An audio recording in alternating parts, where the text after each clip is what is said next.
우리 함께 나눌 말씀 시편 100편 말씀 1절부터 5절까지 우리 함께 교독하겠습니다.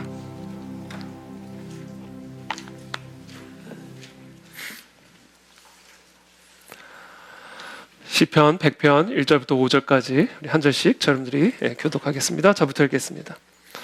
온 땅이여 여호와께 즐거운 찬송을 부를지어다. 기쁨으로 여호와를 섬기며 노래하면서 그의 앞에 나아갈지어다.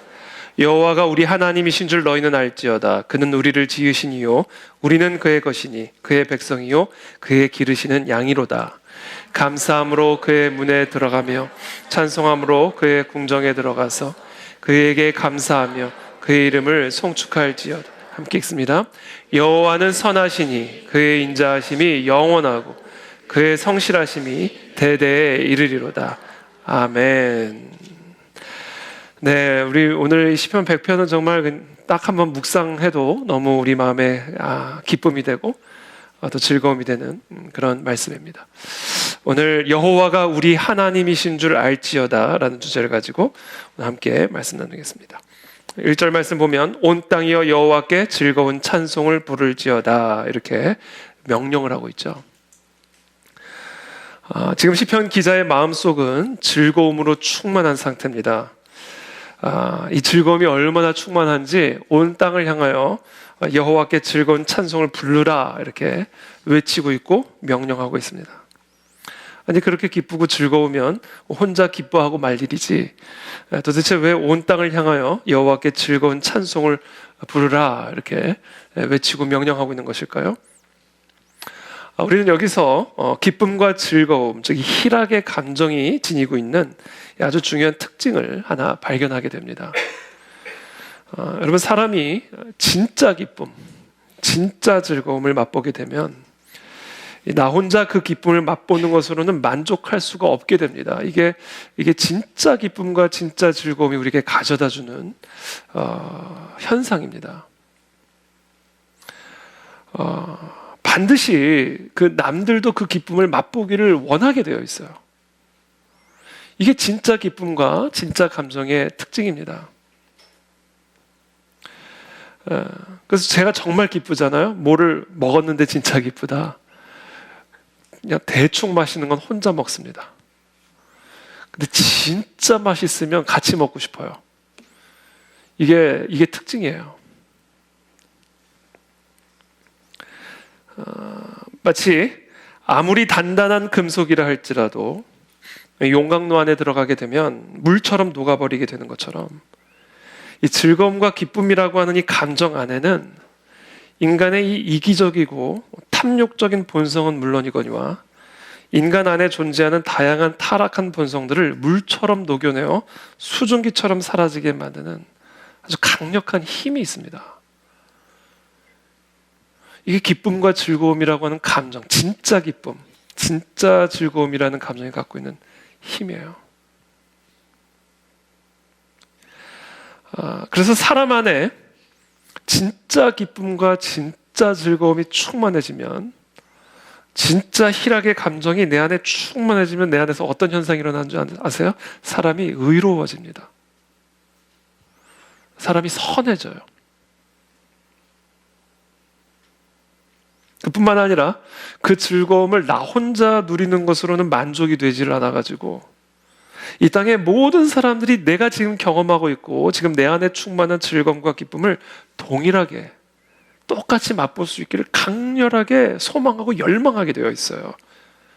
그 열망이 얼마나 강한지 자기 자신을 헌신하면서까지 자기 자신을 희생하면서까지 내가 지금 맛보고 있는 이 즐거움과 기쁨을 그 사람들도 여러분들도 함께 느끼기를 간절히 원해서 그것을 전하는 일에 자신을 희생하고 헌신하기까지 합니다.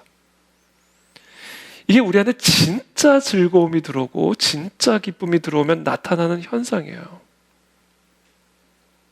우리는 그와 같은 강렬한 소망, 내 안에 있는 기쁨, 내가 맛본 이 진짜 즐거움을 여러분들도 우리들도 다 같이 느끼기를 간절히 소망하는 이 강렬한 열망, 나를 희생하면서까지라도 내가 헌신해서라도 나 혼자 누리기는 너무나 아까워서 모두가 다 누리기를 강렬하게 열망하는 그 열망을 우린 다른 말로 사랑이라고 표현할 수가 있겠죠. 사랑.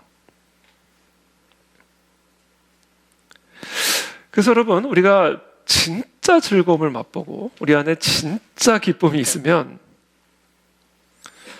사람이 의로워지고 선해질 뿐만 아니라 사랑으로 충만한 사람이 되어가지고 헌신적이고 희생적인 사람으로 변화가 됩니다. 이게 기쁨과 즐거움, 그냥 기쁨과 즐거움이 아니라 진짜 기쁨, 진짜 즐거움이 우리에게 가져다주는 변화예요. 우리는 이와 같은 변화를 신학적인 용어로 성화라고 부를 수가 있습니다. 저와 여러분들 안에 이와 같은 기쁨과 즐거움이 충만해지기를 축복합니다.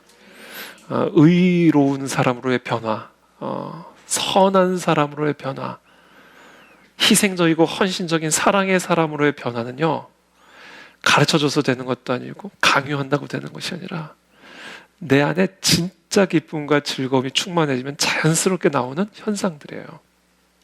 그래서 여러분, 의로운 사람 봐보세요. 진짜 선한 사람들 보십시오. 진짜 헌신적이고 진짜 희생적이고 진짜 사랑이 많은 사람들 보세요. 그들의 마음 안에요, 율법으로 가득 차 있나? 천만의 말씀. 엄격한 기준으로 천만의 말씀. 아주 의외의 모습들을 발견합니다. 기쁨과 즐거움이 충만해요. 그게 진짜 의롭고 진짜 선하고 진짜 희생적이고 진짜 사랑이 많은 사람들에게서 나타나는 아주 중요한 특징이에요. 그래서 저는 우리 가네 진리교회 우리 모든 성도님들이 저를 비롯하여 의의를 추구하고 선을 추구하고 희생을 추구하기 전에 가장 먼저 우리 심령의 진짜 기쁨과 진짜 즐거움을 추구하게 되기를 축복합니다. 그게 충만해지면 되는 겁니다. 그러면 거기서부터 의의가 나오고 선이 나오고 희생이 나오고 사랑이 흘러나오게 된다는 것이죠.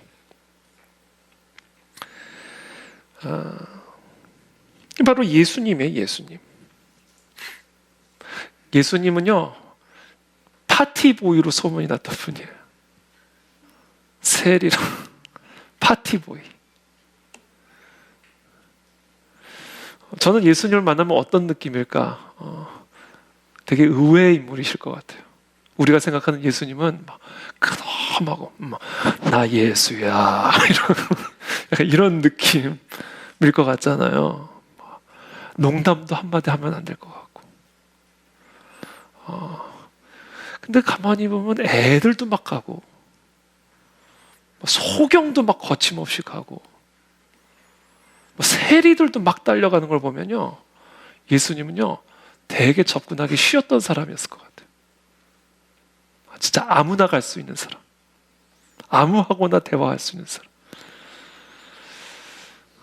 예수님 안에는 이 기쁨과 즐거움이 충만했다.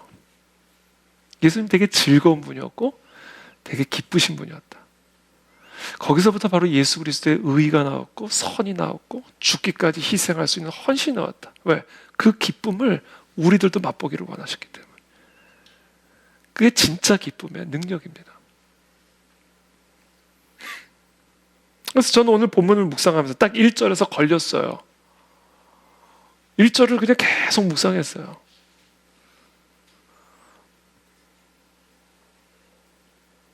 저는 오늘 본문을 묵상하면서 특별히 1절을 묵상하면서 우리를 위해 그리스도가 보여주셨던 그 희생적이고 헌신적인 사랑의 비결이 무엇인지를 발견한 거죠. 그 동력, 그 힘의 원천, 그건 바로 그리스도 안에 있는 충만한 기쁨과 즐거움이었다라는 겁니다. 그래서 내가 지금 성령 충만한가 아닌가, 여러분, 지금 내가 성령으로 충만한가 아닌가를 분별할 수 있는 기준이 있어요. 그럼 사람의 마음속에 거룩이 충만한가 충만하지 않은가를 분별할 수 있는 기준이 있습니다. 여러분, 거룩으로 충만한 사람은요, 어떤 사람이에요? 그 마음속에 기쁨과 즐거움으로 충만한 사람이 거룩한 사람입니다. 사랑과 의가 충만한 사람은 어떤 사람이에요? 율법으로 가득한 사람이 아니에요. 참된 즐거움과 기쁨으로 충만한 사람이에요. 그래서 내가 성령 충만한가 아닌가를 분별할 수 있는 기준, 그건 이거예요. 나는 지금 희락의 사람인가, 즐거움과 기쁨의 사람인가. 여러분, 이것을 한번 점검하시길 바랍니다. 오늘 이 밤에. 그리고 우리는 날마다 예배 때마다, 기도회 때마다 우리가 날마다 추구해야 될 것은, 하나님, 내 마음에 이 참된 기쁨과 즐거움을 충만하게 하여 주십시오. 그 사람이 제일 거룩한 사람이고, 그 사람이 제일 강력한 사람이고, 그 사람이 제일 사랑에 충만한 사람입니다. 그래서 하나님이 우리를 향하신 뜻 가운데 제일 먼저 나오는 뜻이 뭐예요? 항상 기뻐하라. 항상 기뻐하는 거. 이게 우리를 향하신 하나님의 뜻이에요. 저는 여러분들이 기쁘시기를 축복합니다. 그렇다면 그 진정한 희락은 어디서부터 흘러나올까? 우리 얼굴에 우울기가 다 사라지고, 너무 지나치게 진지한 것도 좀 사라지고. 진지한 건 좋아요. 진지한 건 좋죠. 그러나 이 즐거움과 기쁨으로 나오는 즐거운 진지함, 기쁜 진지함, 그렇죠? 즐거운 거룩함, 기쁜 거룩함, 즐거운 헌신과 즐거운 희생, 이런 것들이 다 어디서부터 나오는 것인가? 그 원천은 하나님입니다, 여러분. 하나님을 만나야 진짜 즐거움과 기쁨이 그 심령 속에 생겨납니다. 그리고 그 즐거움과 기쁨은요, 도저히 나 혼자 간직하기는 너무 아까운 즐거움과 기쁨이에요. 뭐 카톡으로라도 나눠야 돼. 뭐 페이스북으로라도 나눠야 돼요. 유튜브라도 켜고 나눠야 돼. 내가 하나님을 만나고 경험을 하게 되면요, 이 즐거움과 기쁨은요, 어떤 대화에서라도 막 툭툭 튀어나오게 되어 있어요. 이게 나누고 싶어서. 함께하는 사람들도 그것을 경험할 수 있기를 원하는 마음이 있기 때문이다. 갈라디아서 5장 22절 23절입니다.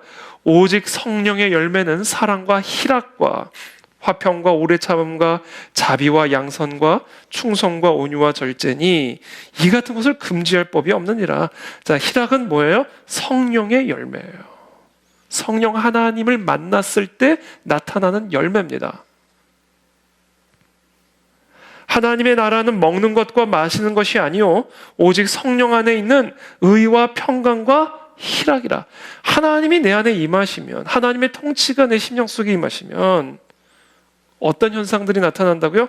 의와 평강과 희락이 나타난다는 거예요.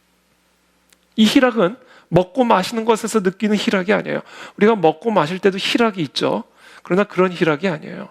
진짜 희락. 우리를 거룩하게 만들고 선하게 만들고 희생적인 헌신적인 사랑의 사람으로 만드는 그 기쁨과 즐거움. 그것은 바로 성령 안에 있는 희락이다.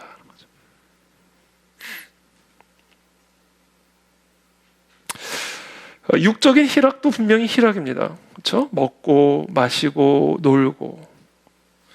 근데 그 희락 안에는 우리의 이기적이고 정욕적인 본성을 녹여낼 수 있는 힘은 없어요. 그와 같은 희락은 우리의 죄된 본성을 이기는 희락이 아니라 오히려 그와 같은 본성의 종노릇하게 만드는 희락입니다. 우리의 타락한 본성을 녹여낼 뿐 아니라 모든 시련과 모든 고난과 모든 고통과 모든 슬픔, 절망, 두려움까지 다 물처럼 녹여내서 수증기처럼 날려버리는 그 희락은요, 오직 성령 하나님을 만났을 때만 가질 수 있는 희락이에요. 그 희락을 우리는 누려야 됩니다. 하나님이 내 안에 거하고 내가 하나님 안에 거할 때 내 마음속에서 생성되는 희락이 있습니다. 그것을 예수님께서 사마리아 여인에게 나눠주고 싶으셨던 거예요. 목마른 여인이죠. 육신의 목마름 때문에 우물가에 나왔을 뿐만 아니라 5명의 남편과도 살았지만 여전히 목마른 그 여인의 그 영적 목마름, 그 존재의 목마름, 그 목마름을 해결시켜 주시기를 원하셨던 거예요, 예수님께서. 그래서 예수님이 그 여인에게 말씀하십니다. 이 물을 마시는 자마다 다시 목마르려니와, 자, 이 먹고 마시는 것에서 오는 희락은 다시 먹고 마시게 만든다. 그것은 우리의 이 목마름을 해결시켜주는 게 아니라 그 목마름에 종되게 만드는 희락이다. 그러나 내가 주는 물을 마시는 자는, 나를 만났을 때 마시게 되는 그 물은 영원히 목마르지 아니하리니 내가 주는 물은 그 속에서 영생하도록 솟아나는 샘물이 되리라. 이 생수의 맛을 맛본 분 한번 손 들어보시죠.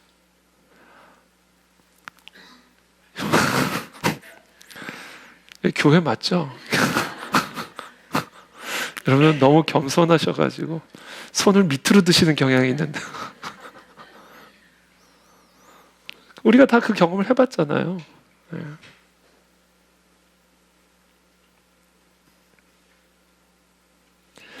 이 예수님을 만나면서 이 여인이 이 물맛을 본 거예요. 그럼 어떻게? 바로 동네로 나가가지고 내가 만났다. 이는 혼자 마실 수가 없는 물이다. 이 물은 다 같이 마셔라. 다 와서 마셔라. 이렇게 되는 거예요. 그러니까 진짜 즐거움과 기쁨은요, 전염력을 갖고 있어요. 이 전도와 선교의 동력이 바로 이 기쁨입니다. 헌신과 희생의 동력이 바로 이 기쁨입니다. 복음의 전파력은 바로 이 복음이 담고 있는 기쁨과 즐거움이 갖고 있는 전파력이에요. 이 희락이 누락된 복음은 전파력이 없습니다. 힘이 없어요. 이 기쁨이 우리 내면에서 샘솟는 것을 경험을 할 때 우리는 세상의 빛이 되어서요, 세상 속에서 착한 행실로, 의로운 행실로 하나님의 영광을 드러낼 뿐 아니라 그와 같은 기쁨만으로 사람을 데리고 들어오고자 하는 강렬한 열망, 희생과 헌신적인 사명자의 삶을 살아갈 수가 있게 되는 거예요. 저는 사역의 목표가 분명합니다. 사역의 목표가 분명해요. 저는 이 목회의 목적이 분명합니다. 그건 뭐냐? 다른 거 하나도 없어요. 성도님들이 복음을 통해 이 마음에 기쁨과 즐거움으로 충만케 하는 거. 이게 제 목회의 방향이고 철학이고 목회의 전략입니다. 이게 다예요. 예수 그리스도를 만나서 그 안에 기쁨과 즐거움이 충만해지면 거기서부터 전도도 나오고 선교도 나오고 거기서부터 헌신도 나오고 다 거기서부터 나오는 거예요.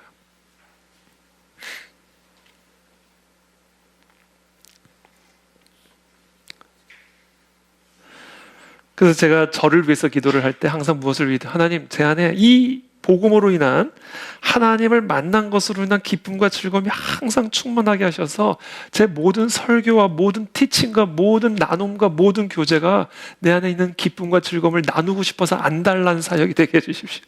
이게 제 사역의 목적입니다. 막 이걸 막 나눠주고 싶어가지고 막 안달이 난 사람이 되게 도와주십시오. 그게 저를 위한 기도 제목입니다. 그래서 제 이름이 태희예요. 큰 기쁨. 큰 기쁨을 나누는 사람. 원래 준말 이태희락인데 락은 뺀 거예요. 필요하시면 태희락으로 부르셔도 돼요. 태희락. 그렇게 제 안에 충만해서 막 이걸 막 나누고 싶어서 희생하고 밤이고 낮이고 막 이걸 나누고 싶어서 막 헌신하고 사랑하고 나눠주고 이런 사람이 되게 해주십시오. 여러분들도 그런 사람이 되게 도와주십시오. 이게 우리의 신앙생활의 목적이고 목표입니다.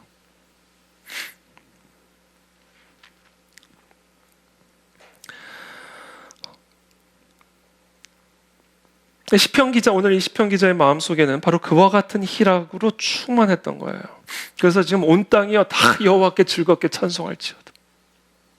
온 땅을 향하여 명령하는 거예요. 이거 나 혼자 해서는 안 되는 거예요. 너무 기쁘니까. 온 땅에 사는 모든 민족들은 다 여호와를 즐겁게 찬송해야 된다.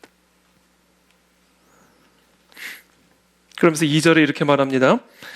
기쁨으로 여호와를 섬기며 노래하면서 그의 앞에 나아갈지어다.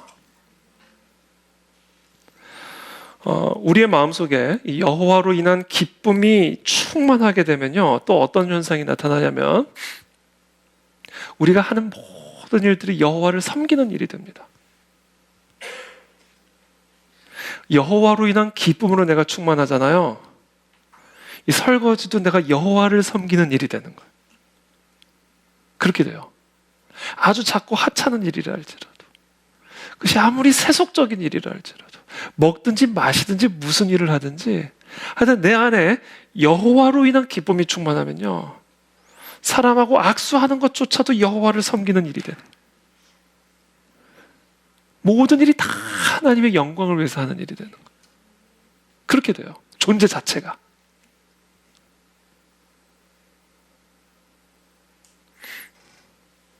아무리 굳은 일이라 할지라도, 아무리 어려운 일이라 할지라도, 아무리 위험한 일이라 할지라도, 돈이 되지 않는 일이라 할지라도, 사람들로부터 비난과 공격을 받는 일이라 할지라도, 아무도 안 알아주는 일이라 할지라도, 그러니까 내 안에 여호와로 인한 즐거움과 기쁨이 충만하면요, 내게 주어지는 일이 어떤 일이든지 그게 여호와를 섬기는 일이다, 여호와께 영광을 돌리는 일이다 라고 여겨지게 되어서 기쁨으로, 여호와로 인한 기쁨으로 그 일을 감당하게 된다라는 거예요.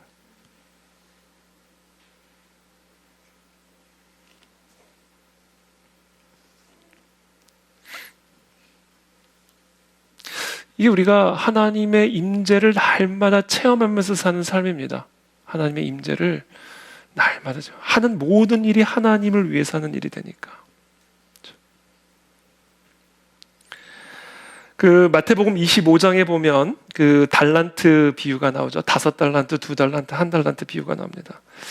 그때 이 5달란트와 2달란트를 받은 사람들은 그것을 그대로 투자를 해가지고 그대로 2배를 남겨왔어요. 그들에게 예수님이 하시는 말씀이, 그 주인이 이르되 잘하였도다 착하고 충성된 종아, 네가 적은 일에 충성하였음에 내가 많은 것을 네게 맡기리니 네 주인의 즐거움에 참여할지어다. 전 이 달란트 비유를 묵상할 때, 오늘 본문을 묵상하다가 이 달란트가 이들이 여호와로 인한 기쁨과 즐거움의 양이구나, 이 달란트가. 그 생각을 했어요. 여호와로 인하여 즐거워하고 기뻐하는 그 양이 이 5달란트와 2달란트였구나. 그래서 그 5달란트를 받고는 여호와를 기뻐함으로 그 5달란트의 일을 할 때 그것이 5달란트의 열매를 맺게 하고 여호와의 즐거움에 참여하게 되고, 그래서 더 큰 달란트를 맡기게 되고, 이게 우리가 더 큰 사명을 받을 수 있는 길이기도 하구나. 우리에게 주어진 작은 일, 하찮은 일, 그러나 우리가 그것을 여호와로 인한 기쁨으로 충만하여 여호와를 섬기듯 하는 삶을 살아갈 때, 하나님은 5달란트 맡았던 사람을 10달란트를 맡기고, 10달란트 맡았던 사람을 20달란트를 맡기고, 그렇게 행하시는군요. 그래서 여호와의 그 즐거움이 계속해서 더 커지고 더 커지고 더 커지게 되는 것이구나. 이게 다 이 즐거움 안에서 이루어지는 일이구나 묵상했어요. 세상에서 무슨 일을 하든지 기쁨으로 하는 사람을 이길 수가 없습니다. 기뻐서 하는 사람은요, 밤이 새도 피곤하지 않습니다. 기쁨은 단순한 희락의 감정을 넘어서 모든 일을 감당하게 만드는 강력이에요. 어떤 시련, 어떤 환란이 방해를 해도 그것을 다 뚫어버리고 녹여버리는 힘이 바로 이 희락 안에 있습니다. 그래서 하나님으로 인한 기쁨이 내 안에 있으면요, 생명 걸고 하나님을 섬기게 되어 있어요. 생명을 아끼지 아니하고 그 여호와를 섬기게 되어 있습니다. 아무리 작은 일이라 할지라도 여호와를 섬기듯 그 일을 감당하게 되어 있어요. 이 모든 힘과 능력이 어디서부터 나오는가? 여호와로 인한 기쁨으로부터 나온다라는 거예요.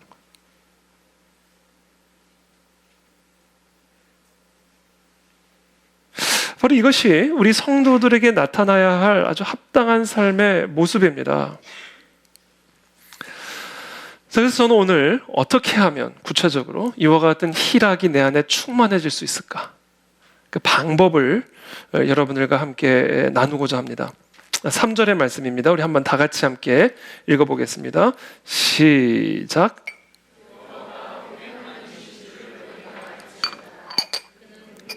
3절 여기까지만 읽을게요. 여호와가 우리 하나님이신 줄 너희가 알지어다.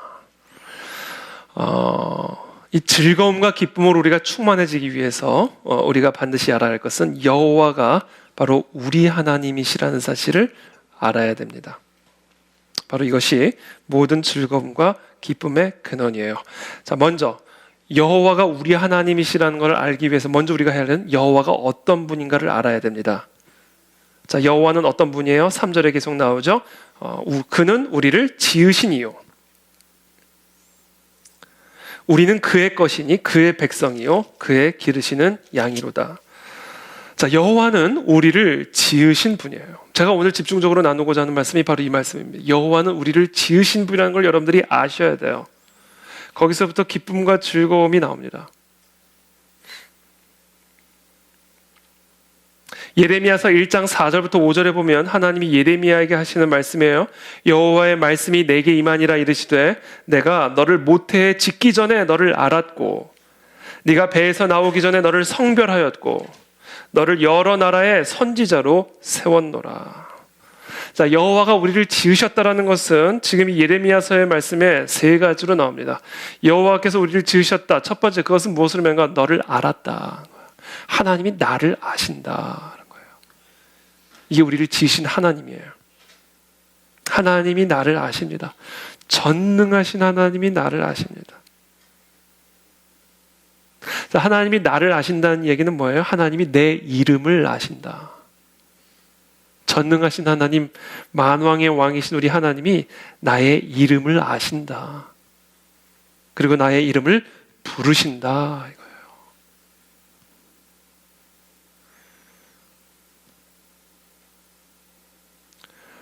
애굽의 황실에서 살던 모세가 사람을 죽이고 광야로 도피를 하죠. 인생이 완전히 꼬여버립니다. 애굽의 황실에서 왕자로 살던 모세가 살인자 신분이 돼서 도망자 신세가 됩니다. 광야에서 배회하며 이제 완전히 잊혀진 존재로 살아가고 있던 어느 날 떨기나무 가운데서 하나님이 그를 부르시죠. 뭐라고 부르세요? 모세야, 모세야. 이름을 부르십니다.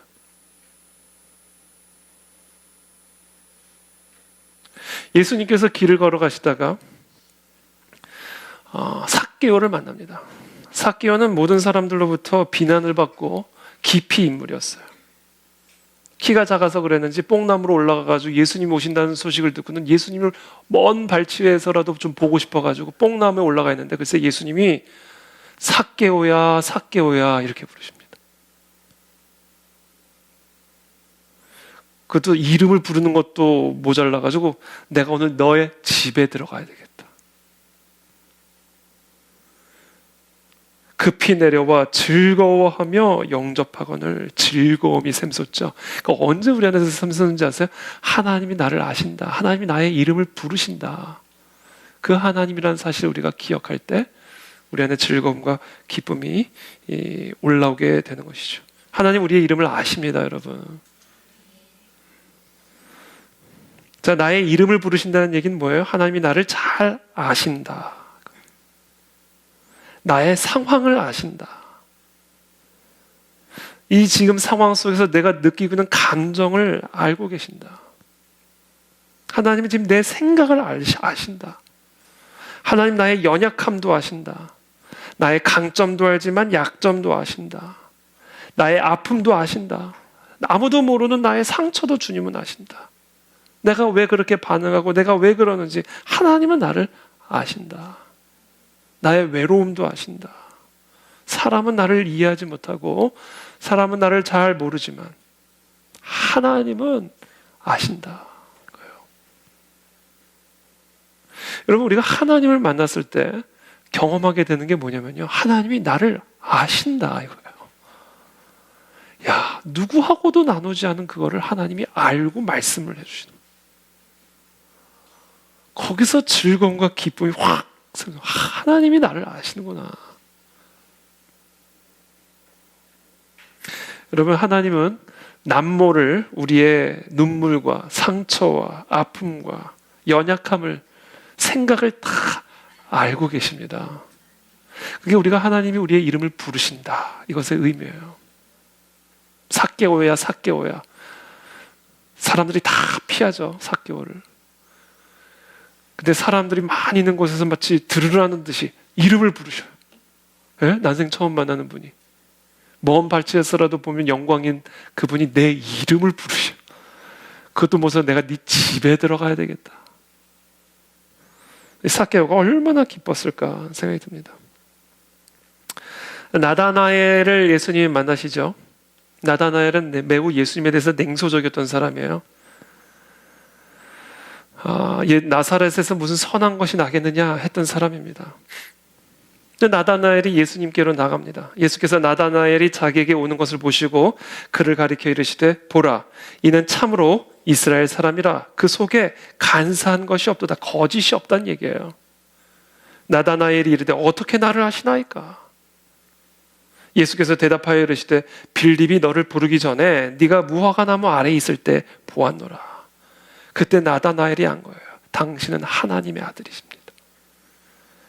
언제 이와 같은 고백이 나와요? 나를 알고 계시는구나. 이거를 알 때, 깨달을 때. 그래서 저는 이게 궁금했어요. 도대체 무화과나무 아래에서 무엇을 했기에 예수님의 이 말씀을 듣고 나다나엘은 당신이 하나님의 아들이라고 고백할 수가 있었을까?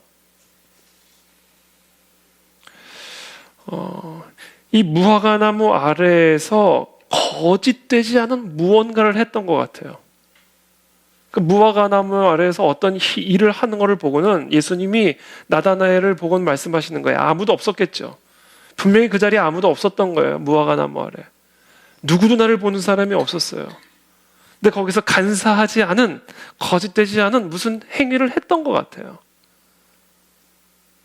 그러고는 예수님을 만났는데 그 아무도 없던 그 자리에서 아무도 알지 못할 거라 생각했던 그 거짓이 없는 그 행위를 예수님이 정확하게 말씀하시는 거예요. 거기서 깨달은 거예요. 이분이 나를 아는구나. 남들은 나의 간사함이 없음을 알아주지 못했지만 예수님은 알아보시는구나. 이제 거기서 이제 기쁨과 즐거움이 샘솟게 되는 거예요.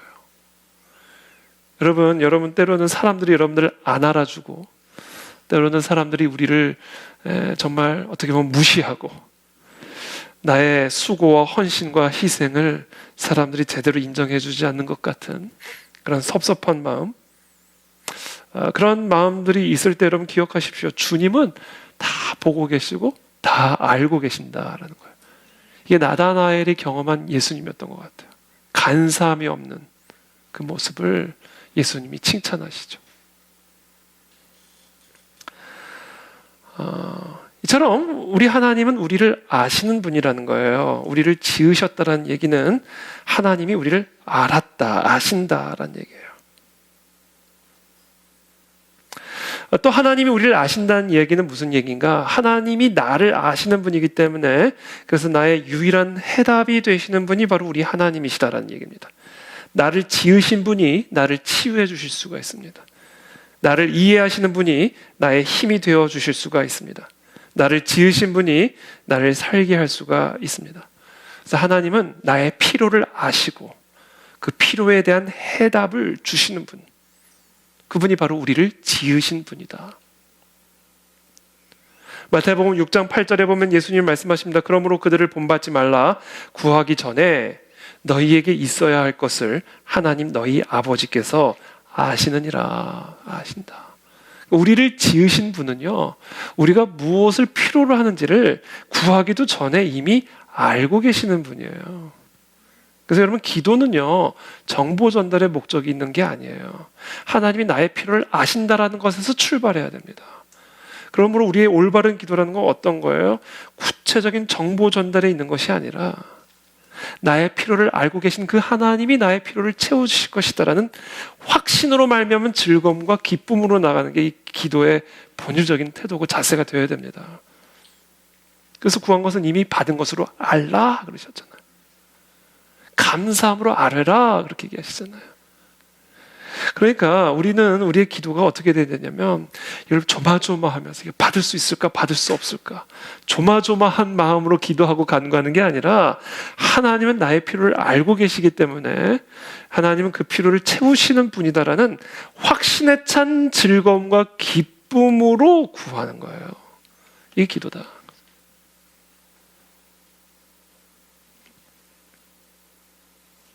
그래서 빌립보서에서 사도 바울은 이렇게 말합니다.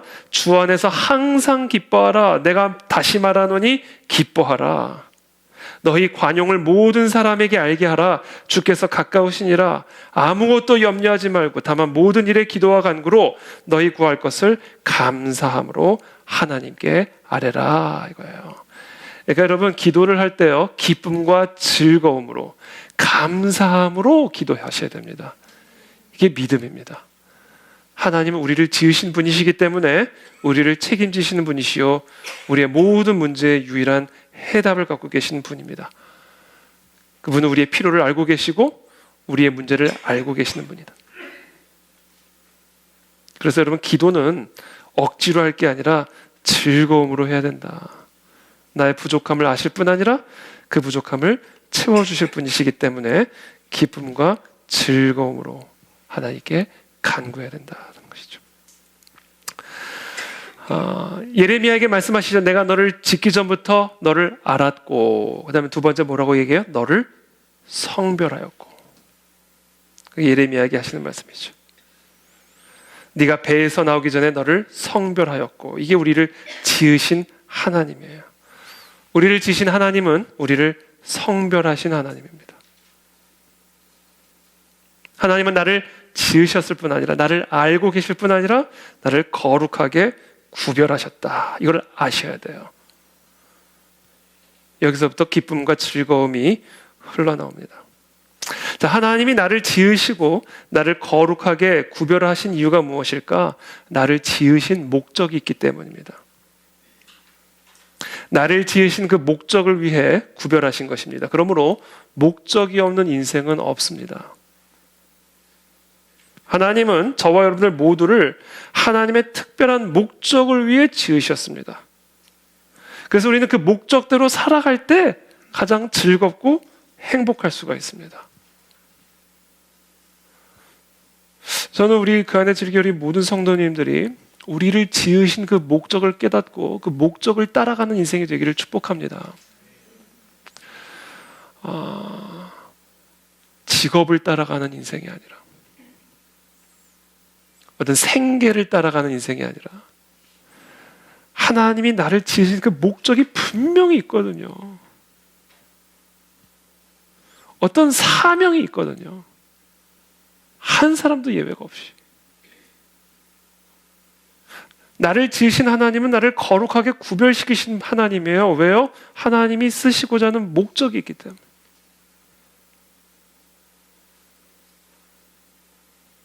그래서 우리가 우리의 마음속에 즐거움과 기쁨으로 충만한 삶을 살아갈 수 있는 비결은요, 하나예요. 나를 지으신 목적을 알고 그 목적대로 살아가는 거예요. 그때 여러분 진로의 방황은 끝납니다. 진로의 고민은 거기서 끝나요.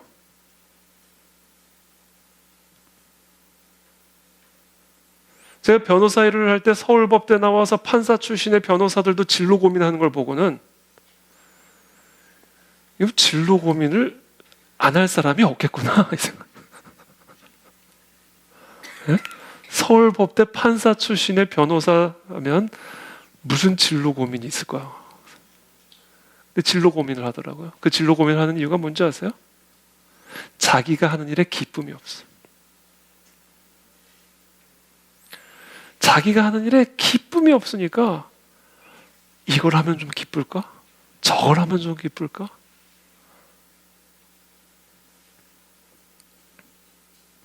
자기가 무슨 일을 하든 거기서 기쁨이 나와야 진로의 고민이 끝이 나는 거예요.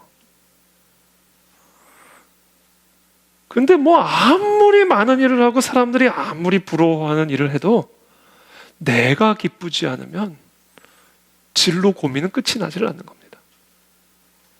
그럼 언제 진로의 고민이 끝이 나는가?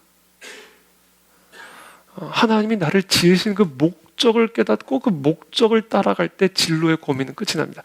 그 목적은요, 구멍가게 하는 거면요, 구멍가게 하면서 기쁨을 누리게 되어 있어요. 사람이란 존재가 그래. 하나님이 나를 지으셨기 때문에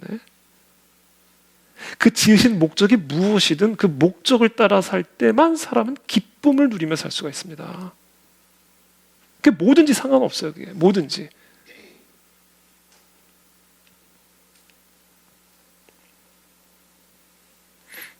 하나님은 바로 그와 같은 목적으로 우리를 사용하시기 위해서 우리를 성별하셨다는 얘기예요. 하나님은 그와 같은 하나님이라는 걸 알아야 된다는 거예요. 거기서부터 내 안에 진짜 기쁨과 즐거움이 샘솟는다는 거예요.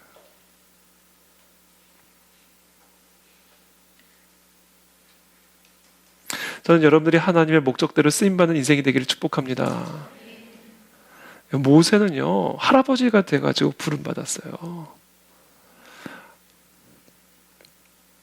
80세가 될 때까지도 자기를 부르신 목적이 뭔지를 모르고 양치기 하고 있어요. 양. 괜찮아요, 여러분. 우리는 다 청년들입니다. 그렇기 때문에 여러분, 지금 우리가 10대든 20대든 30대든 50대든 80대든 상관없이 하나님이 나를 지은 목적을 깨달아 알게 해달라고 구하십시오. 하나님이 가르쳐 주십니다.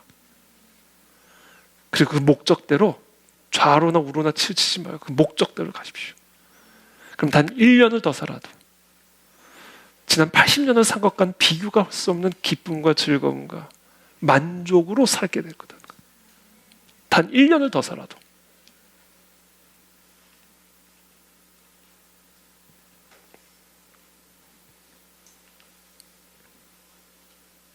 저는 진로 고민이 없어요. 끝났어요, 진로 고민.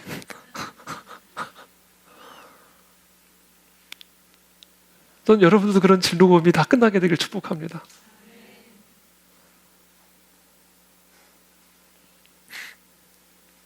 디모데후서 2장 20절에서 21절입니다.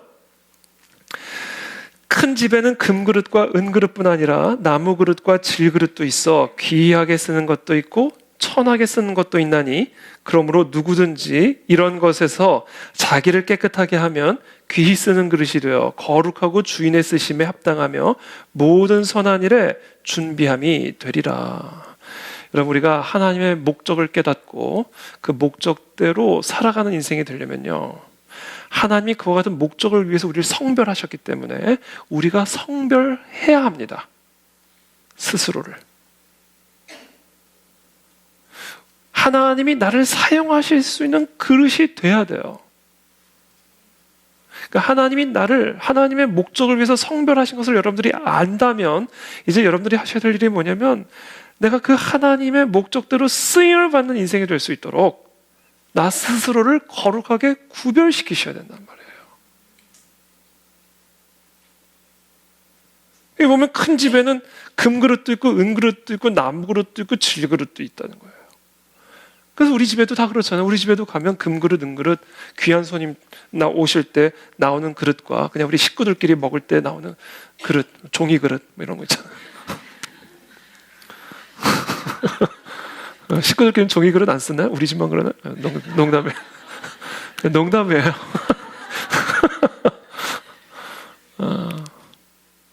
다 다르잖아요. 그릇의 종류들이 다 다르잖아요, 집에. 그래서 귀하게 쓰는 그릇이 있는가 하면 천하게 쓰는 그릇이 있어요. 근데 지금 이 사도 바울이 이 디모데후서에서 이야기하고자 하는 이 비유의 핵심은요, 금그릇과 은그릇은 귀하게 쓰는 그릇이고 나무그릇과 질그릇은 천하게 쓰는 그릇이다라고 지금 우리에게 말하려고 하는 게 아니에요. 이 비유를 가지고, 그렇죠? 우린 집에서 금그릇과 은그릇은 귀하게 쓰고 나무그릇과 질그릇은 천하게 쓰는 그릇이 맞아요. 그러나 사도 바울이 지금 이 비유를 통해서 우리에게 말하고자 하는 핵심은 그게 아니에요. 이어지는 말씀 보세요. 그러므로 누구든지 이런 것에서, 여기서 말하는 이런 것이라는 것은 이 본문상에서는 망령된 말, 다투는 말 뭐 이런 것들입니다. 근데 그것에 국한된 건 아니겠죠. 무엇이든 나의 이 구별됨을 상실시키는 그런 것들로부터 자기를 깨끗하게 지키면 어떻게 된다고요? 귀히 쓰는 그릇이 된다는 거예요. 나무 그릇이라 할지라도. 그러니까 지금 이 사도 바울이 이 비유를 통해서 우리에게 가르쳐 주고자 하는 핵심의 본질은 하나님이 쓰시는 그릇은 재료에 달려 있지가 않다. 재료에 달린 문제가 아니라 뭐에 달린 문제다? 깨끗함에 달린 문제다. 그래서 비록 내가 질그릇이라 할지라도 깨끗하면 하나님이 나를 귀하게 쓰시는 그릇이 된다는 얘기예요. 내가 금그릇이라 할지라도 나를 성별하지 않으면 하나님은 나를 천하게 쓰신다는 얘기예요.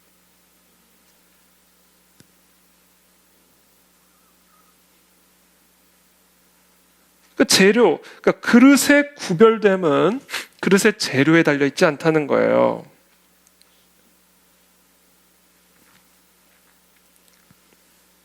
금그릇이 쓰임받는 그릇이 아니라 깨끗한 그릇이 귀히 쓰임받는 그릇이다라는 거예요. 세상에서 보기에 나무 그릇이라 할지라도 뭐 금수저, 흙수저 뭐 이런 얘기들 하잖아요. 그건 세상 사람들이나 하는 이야기고, 금수저든 은수저든 나무수저든 뭐 흙수저든 하나님은 깨끗한 수저와 깨끗한 그릇을 하나님의 쓰심에 합당하게 사용하신다는 얘기예요. 그러니까 여러분, 이제 또 그만 우리가 이제 재료 탓을 해야 된다 얘기죠. 하나님이 나를 나무로 지은 거예요. 그럼 뭐 어떡하겠어요? 하나님이 지으신 건데. 뜻이 있는 거예요. 내 재료가 흙이다, 질이다. 하나님이 선택하신 거예요. 누구는 금이다. 하나님이 그렇게 하신 거예요. 거기에 신경을 쓰면 안 된다. 우리가 신경 써야 될 건 하나다. 깨끗한가?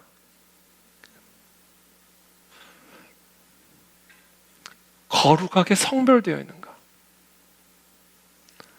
그러면 금그릇이면 어떻고 나무 그릇이면 어떻습니까? 하나님이 쓰신다는데. 여러분, 제가 제 경험상, 여러분들도 뭐 다 경험해 보셨겠지만, 제 경험상 제가 가장 기쁠 때는 어떤 때냐면요, 내가 쓰임 받았다 라는 것을 자각하는 순간, 하나님이 나를 하나님의 손에 붙잡고 나를 쓰셨다. 여러분, 이거보다 더 큰 기쁨은 없습니다. 여러분, 뭐 언제 쓰는가? 성별된 사람을 쓰신다는 것입니다. 하나님의 지혜가 부어지고 하나님의 능력이 부어지고 하나님의 은혜가 부어져서 하나님의 영이 감동을 하셔서 하나님이 그 사람을 하나님의 일을 위해서 쓰신다. 그 쓰임을 받는 그 순간, 그 순간은 그 어떤 것으로도 바꿀 수 없는 순간이죠. 하나님은 어떤 사람, 나무 그릇, 질 그릇, 금 그릇, 은 그릇 하나도 소용없어요. 하나도 상관이 없어요. 깨끗하면 된다. 깨끗함. 거기에 집중하시기를 축복합니다. 그럼 하나님이 쓰십니다, 여러분. 1년을 쓰시더라도 쓰십니다. 한 달을 쓰시더라도 쓰셔요. 그 한 달이 여러분들의 평생보다 훨씬 더 무게감이 있는 한 달이 될 거예요.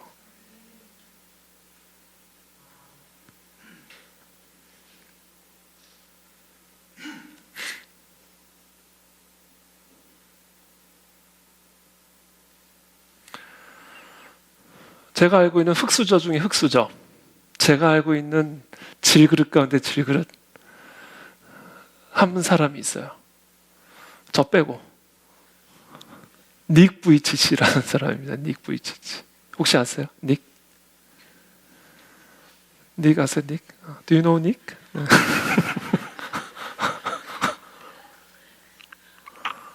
제가 만난 일이 있거든요. 한번 제가 변호사 일을 할 때 법률 상담 때문에 한번 온 일이 있어요. 저희 사무실에. 상담은 안 하고 막 사진 찍느라 정신이 없었는데. 들고 다녀야 돼요, 사람들이. 짐이에요, 짐. 들고 다녀요, 사람을. 짐짝처럼.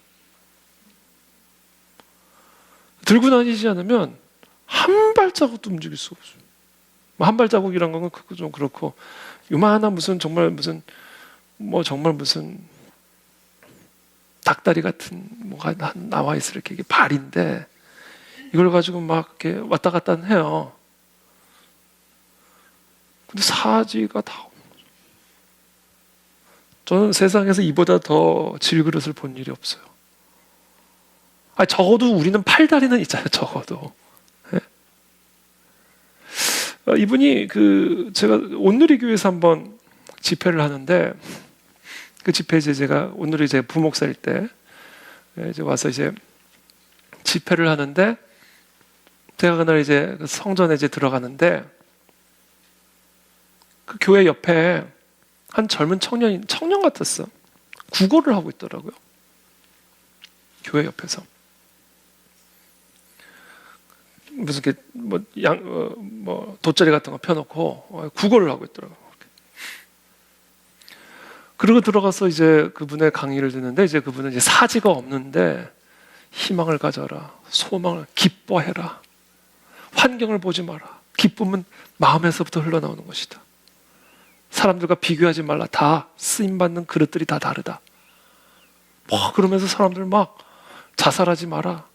막 이러면서 막 하는데 아니 팔다리 멀쩡한 사람은 바깥에서 구걸하고 있고 팔다리 멀쩡한 사람들이 자살 고민하고 있고 예? 팔다리 멀쩡한 사람이 얼굴은 그냥 죽을 상이 돼가지고 다 앉아있는 거기서 팔다리 없는 이 젊은 닉 부이치치가 거기서 소망을 이야기하고 기쁨을 이야기하고 희망을 이야기하고 그분의 얼굴은요 이게 항상 웃음이에요. 항상 웃음, 이렇게 즐거운 표정이야. 항상.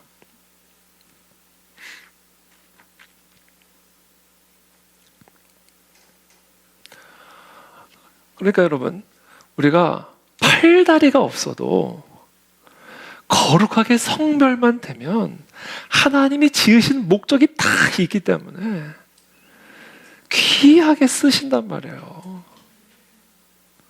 우리 적어도 팔다리는 다 있잖아요. 우리가 그러니까 다른 것을 우리가 고민하거나 염려하지 말고 좋은 학교를 못 갔다, 좋은 직장에 못 갔다, 나는 키가 작다, 나는 얼굴이 안 이쁘고 얼굴이 못생겼다, 나는 부모님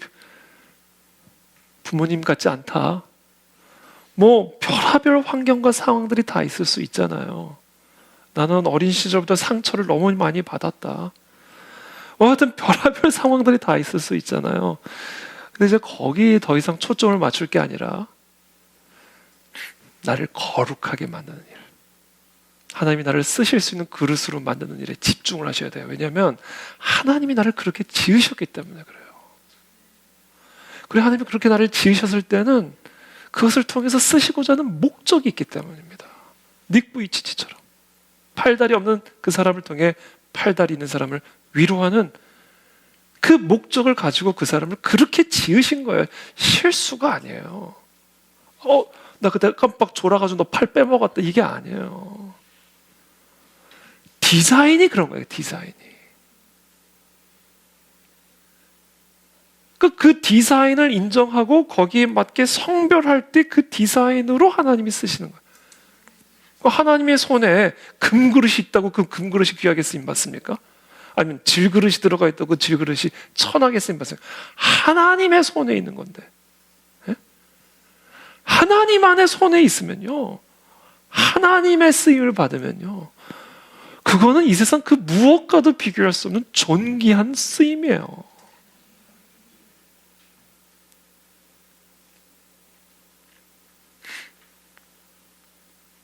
그래서 여러분 우리가 나를 지으신 분이 하나님이라는 사실을 여러분들이 정말로 우리가 인정한다면 이제 비교하는 것을 중단해야 된다. 비교.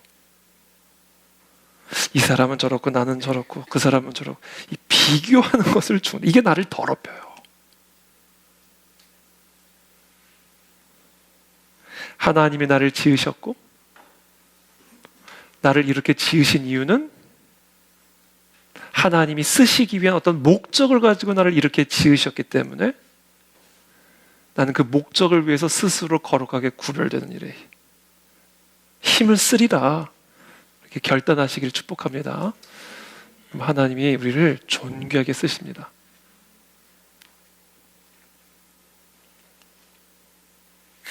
여러분, 가시의 종류는 다 달라요. 누구에는 팔다리가 없고, 저는 한쪽 다리가 짧고, 그래도 한쪽 다리라도 긴 게 어디예요? 저는 큰 키를 가졌잖아요. 그래서 인정하시지 않든 말든 뭐 상관없어요. 저는 I'm fine이에요. 다 가시가 있어요. 육체의 가시든 뭐 삶의 환경의 가시든. 가시 없는 사람은 없습니다. 그럼 우리 모두에게 왜 그렇게 가시를 주셨을까? 이 가시의 공통적인 목적이 있어요. 누구나 마찬가지입니다. 모든 사람에게 동일해요. 이게 가시가 다 맞춤형이거든요. 누구에게는 팔다리가 없고, 누구에게는 뭐가 없고, 누구에게는 뭐가 없는 거예요. 모든 사람들에게 다 가시가 있어요. 하나님 왜 그렇게 우리를 지으셨는가? 우리를 성별하게 하기 위해서 그렇게 지으신 거거든요. 다 아킬레스건들을 다 주셨단 말이에요. 그거 하나 건드리면 그냥 쓰러지게 만드는 아킬레스건, 그냥 낮아지게 만들고 숨고 싶게 만들고, 뭐 하나만 건드리면 딱 쓰러지게 만드는 급소들이 다 있다고. 우리가 다 없는 사람이 없어요. 그럼 하나님 왜 그렇게 지으셨을까? 성별케 하기 위해서거든요. 그럼 그 성별이 뭐냐? 겸손이에요. 겸손. 하나님만 의지하게 하기 위함. 하나님은 그 사람을 성별하다 생각하시고 그 사람을 쓰십니다. 그러니까 성별의 기준이 뭐냐면요, 하나님만 의지하는 거예요. 이게 성별이에요.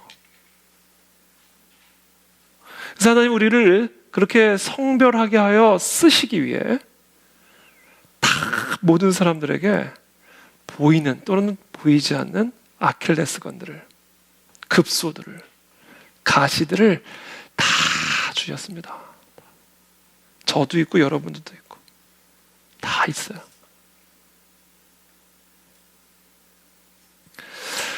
사도 바울에게도 있었죠. 육체의 가시, 사단의 사자. 뭐라고 그래요?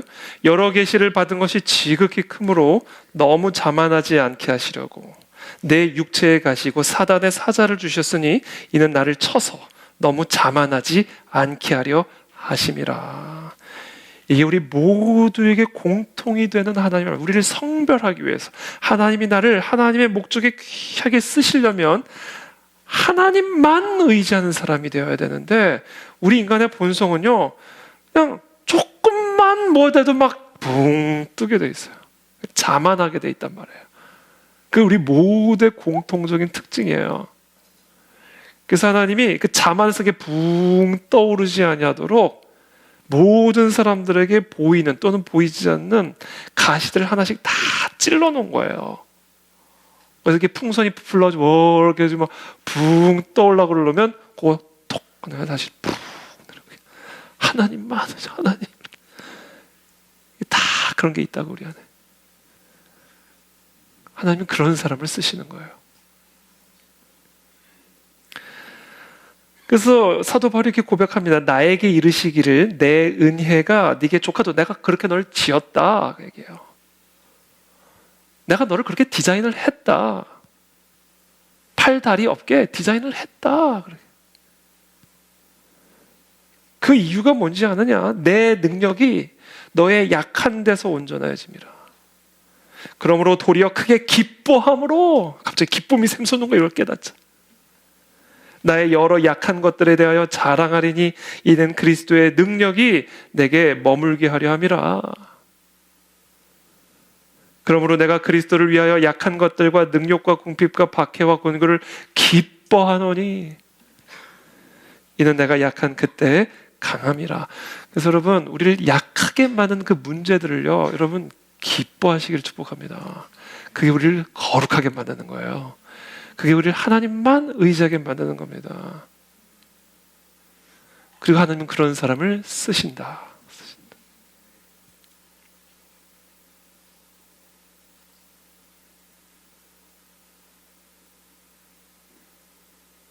그래서 예레미야서에서 하나님이 예레미야한테 이렇게 말해요. 내가 너를 모태에 짓기 전에 너를 알았고 네가 배에서 나오기 전에 너를 성별하였고, 그렇죠? 그리고 이렇게 말해요. 너를 여러 나라의 선지자로 세웠노라. 목적이 있는 거예요. 예레미야를 그렇게 지으시고 창조하셔서 성별하신 목적이 있는 거예요. 뭐예요? 선지자로 쓰시기 위해. 예레미야에게는 어떤 연약함을 주셨는지 아세요? 하나님이 예레미야를 선지자로 쓰시기 위해서, 하나님의 말씀을 대언하는 자로 쓰시기 위해서 어떻게 성별하였고 어떻게 지으셨는지 아세요? 말을 못하는 자로 만드셨어요. 말을 잘 못하는 사람으로 만드셨어요. 아니, 하나님의 말씀을 대언해야 되는데 말이 어눌한 사람을, 그렇게 예레미야를 지으셨단 말이에요. 그러니까 하나님이 예레미야, 내가 너를 선지자로 세웠다 그러니까 예레미야가 즉각적으로 뭐라고 말합니까? 내가 이르되 슬프도소이다. 주 여호와여 보소서, 나는 아이라 말할 줄을 알지 못하나이다 하니, 여호와께서 내게 이르시되 너는 아이라 말하지 말고 내가 너를 누구에게 보내든지 너는 가며 내가 네게 무엇을 명령하든지 너는 말할지니라. 그러니까 하나님이 하나님의 입으로 예레미야를 세웠기 때문에 예레미야는 뭐를 안 줬어요? 말할 능력을 안 주신 거예요. 듣는 능력만 주신 거예요. 들은 대로 말하라는 거예요.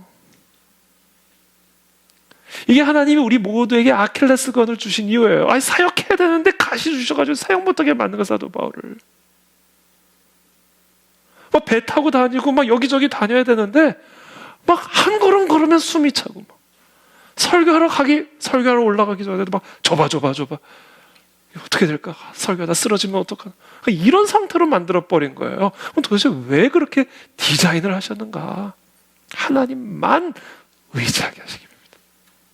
그래서 하나님의 능력이 머물러 있게 하기 위함입니다.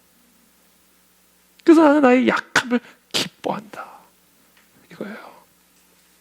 이거를 알아야 된다는 거예요. 이거를 알 때 우리 마음에 즐거움과 기쁨이 샘솟으면서 사랑이 충만하고 헌신되고 희생적인 의로운 하나님의 사람이 될 수가 있다라는 겁니다. 그래서 사도 바울이 빌립보서에서 이렇게 고백합니다. 우리가 이 보배를 질그릇에 가졌으니 이는 심히 큰 능력은 하나님께 있고 우리에게 있지 아니함을 알게 하려 함이라. 그래서 하나님이 질그릇으로 우리를 만드신 거예요. 기쁘지 않으세요? 전 제가 질그릇이라는 게 너무 기뻐요.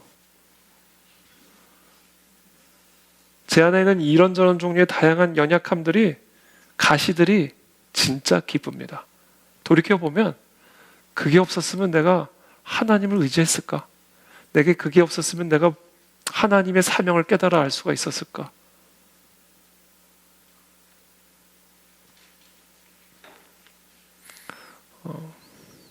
이 보배를 질그릇 안에 두셨다. 그 이유가 뭐예요? 심히 큰 능력은 하나님에게 있고 우리에게 있지 아니함을 알게 하려 함이라.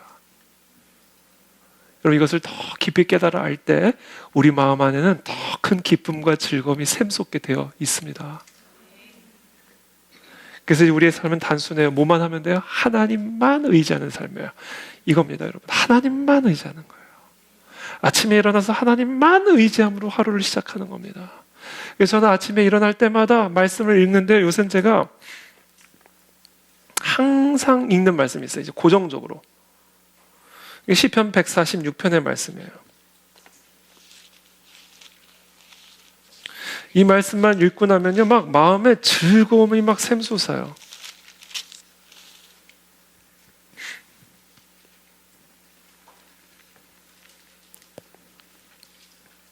제가 한번 쭉 읽어드릴게요. 오늘은 이걸로 이제 제 말씀 끝납니다. 이 말씀을 통해서 우리 마음 안에 기쁨이 샘솟게 되기를 축복합니다. 하나님만 의지하는 거예요. 하나님만. 하나님 우리를 그렇게 지으셨어요. 그게 성별됨이에요.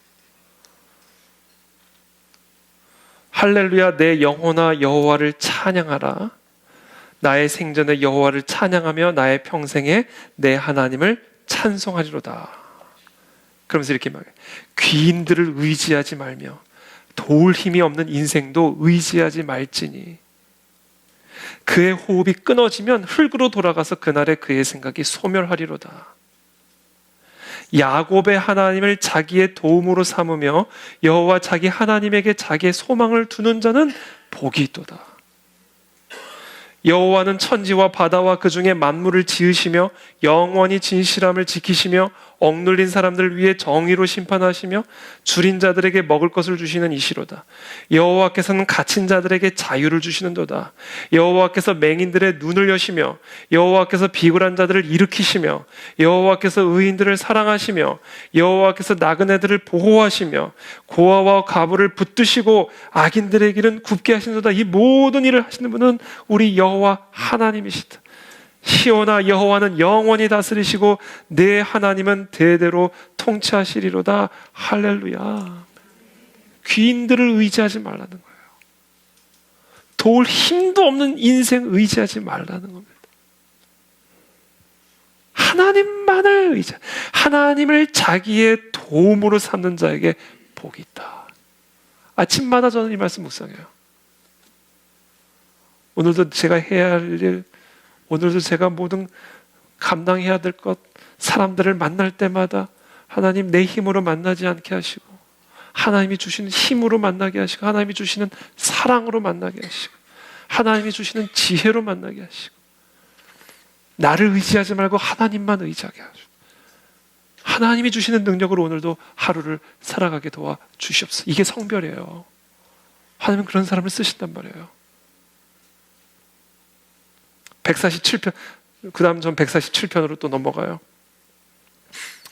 할렐루야, 우리 하나님을 찬양하는 일이 선하며 찬송하는 일이 아름답고 마땅하도다. 여호와께서 예루살렘을 세우시며 이스라엘의 흩어진 자들을 모으시며 상심한 자들을 고치시며 그들의 상처를 싸매시는도다. 그가 별들의 수요를 세시고 그것들을 다 이름대로 부르시는도다. 그러면서 이렇게 말씀하세요. 우리 주는 위대하시며 능력이 많으시며 그의 지혜가 무궁하시도다.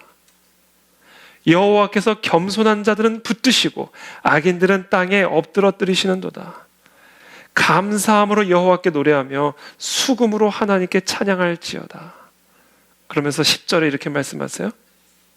여호와는 말의 힘이 세다 하여 기뻐하지 아니하시며 사람의 다리가 억세다 하여 기뻐하지 아니하시고 여호와는 자기를 경외하는 자들과 그의 인자하심을 바라는 자들을 기뻐하시는도다. 예루살렘아, 여호와를 찬송할지어다. 시온아, 내 하나님을 찬양할지어다. 그가 네 문빗장을 견고히 하시고 네 가운데 있는 너의 자녀들에게 복을 주셨으며 내 경내를 평안하게 하시고 아름다운 밀로 너를 배불리시며 그의 명령을 땅에 보내시니 그의 말씀이 속히 달리는다. 명령을 보내신다는 거예요.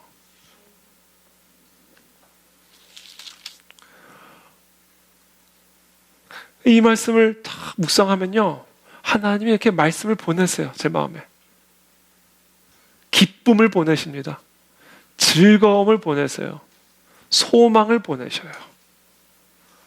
그것으로 하루를 시작하는 거예요. 그런 삶이요, 어떻게 가능한가? 우리가 질그릇이기 때문에 가능한 거예요. 하나님이 나에게 가시를 주셨기 때문에 그런 삶이 가능해지는 겁니다. 그러니까 여러분, 하나님이 우리의 삶과 상황에 이런 상황, 이런 환경들을 허락하시고 하나님이 그렇게 디자인하신 것이고 그렇게 지으신 거예요.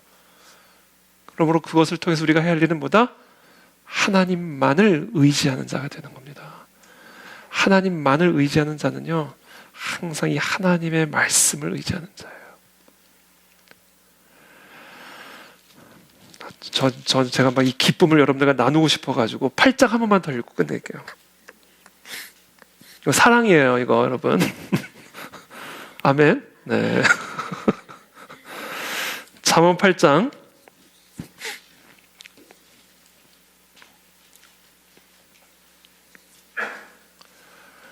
1절 보면 지혜가 부르지 아니하느냐, 명철이 소리를 높이지 아니하느냐. 이게 하나님의 말씀이에요. 지혜, 명철이 다 하나님의 말씀, 하나님의 음성이에요.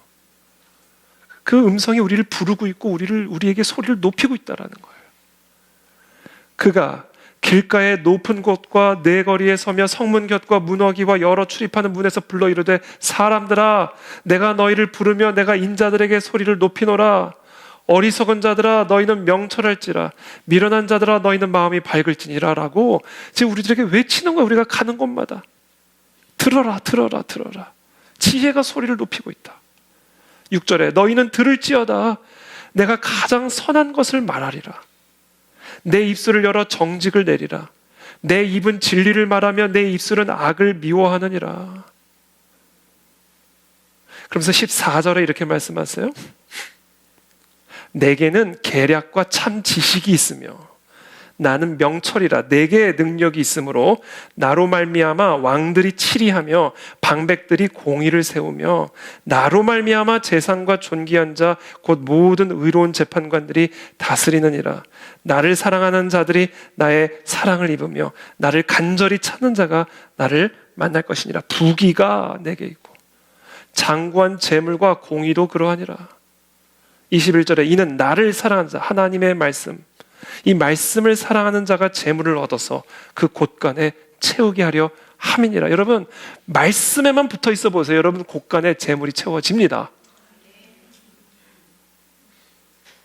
22절에 여호와께서 그 조화의 시작 곧 태초에 일하시기 전에 나를 가지게 하나님의 말씀을 의미하는 거예요.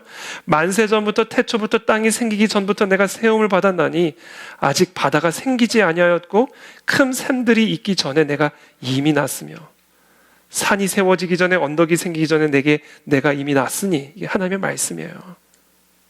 하나님이 아직 땅도 들도 세상 진토에 근원도 짓지 아니하셨을 때라. 그가 하늘을 지으시며 궁창을 해면에 두르실 때 내가 거기 있었고. 하나님의 말씀이 거기 있었다는 거예요.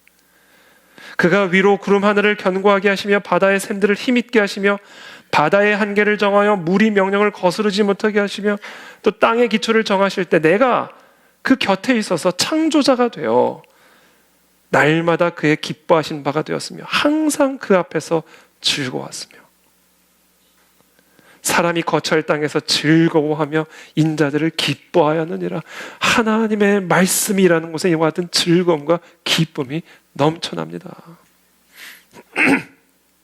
34절에 누구든지 내게 들으며 날마다 내 문 곁에서 기다리며 문설주 옆에서 기다리는 자는 복이 있나니 대저 나를 얻는 자는 생명을 얻고 여호와께 은총을 얻을 것임이니라. 아멘. 뭐 얼마나 말씀이 많은지 몰라요. 근데 이제 마지막 한 구절만, 이건 딱 두 구절. 사랑이에요. 잠언 24장 13절 14절입니다. 한번 다 같이 한 목소리 읽고 마치겠습니다. 잠언 24장 13절에서 14절 함께 읽겠습니다. 시작. 내 아들아 꿀을 먹으라. 이것이 좋으니라. 송이꿀을 먹으라. 이것이 내 입에 다니라. 지혜가 내 영혼에게 이와 같은 줄을 알라. 이것을 얻으면 정령이 내 장래가 있겠고 내 소망이 끊어지지 아니하리라. 아멘. 여러분 하나님의 말씀을 여러분 꿀처럼 달게 되기를 축복합니다. 이 하나님의 말씀이 내 안에 들어올 때 즐거움과 기쁨이 올라오는 거예요. 그리고 장래가 생겨나고 소망이 생겨납니다. 무에서 유를 창조하신 하나님, 땅이 생기기 전에 그 전에부터 계셨던 그 하나님의 말씀이 우리의 삶에 즐거움과 기쁨과 장래와 소망을 창조해 주실 줄을 믿습니다. 그와 같은 기쁨과 즐거움으로 충만한 그런 우리 복된 인생이 되시기를 예수님의 이름으로 기도합니다. 기도하겠습니다.